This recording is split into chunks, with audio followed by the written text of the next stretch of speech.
के बारे में हम एक ही वीडियो में जानेंगे और ये भी ट्रिकली कि इसमें से कौन कौन से नदियाँ आकर के मिलती हैं और कौन सी नदियाँ इससे निकलती हैं। ठीक है, तो सबसे पहली बात यहाँ पर समझते हैं कि ये बाएं तरफ से, अब बाएं और दाएं तरफ जो होगा, तो अगर नदी इस रास्ते ऐसे जाती है तो ये हो जाएगा उसके बाएं तरफ और ये हो जाएगा दाएं तरफ। तो ये पहली बात समझिए कि गंगा नदी निकलती है गंगोत्री ग्लेशियर से। कहाँ से निकलती है? गंगोत्री ग्लेशियर से।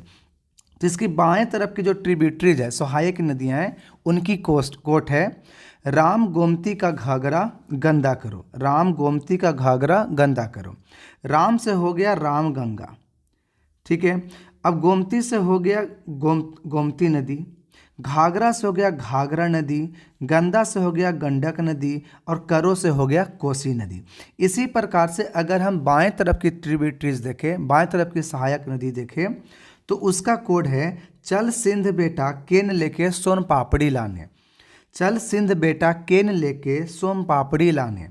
तो चल से हो गया चंबल नदी, सिंध से हो गया सिंध नदी, बेटा से हो गया बेतवा नदी, केन से हो गया केन नदी और सोन से हो गया सोन नदी।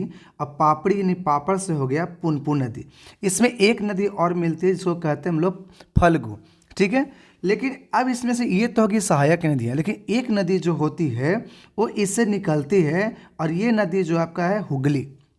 तो इसमें से एक ही नदी जो है वो डिस्ट्रीब्यूटरीज है, यानी कि उसमें से निकलती है, वो क्या हो जाएगी? हुगली। तो एक बार फिर से याद कर लीजिए, गंगा नदी की बाएं तरफ से जो सहायक नदियां हैं वो राम गोमती का घाघरा गंदा करो, यानी राम गंगा, गोमती नदी, घाघरा नदी, गंडक नदी और कोसी नदी। दाएं तरफ से जब देखते हैं, चल सिंध बेटा किन लेके सोन पापड़ी लाने, चंबल, सिंध, बेतवा, केन, सोन और पुनपुन नदी, ठीक है। एक और याद रखिएगा फल्गु नदी, और इसके से निकलते हैं वो जो आपका है हुगली नदी, ठीक है।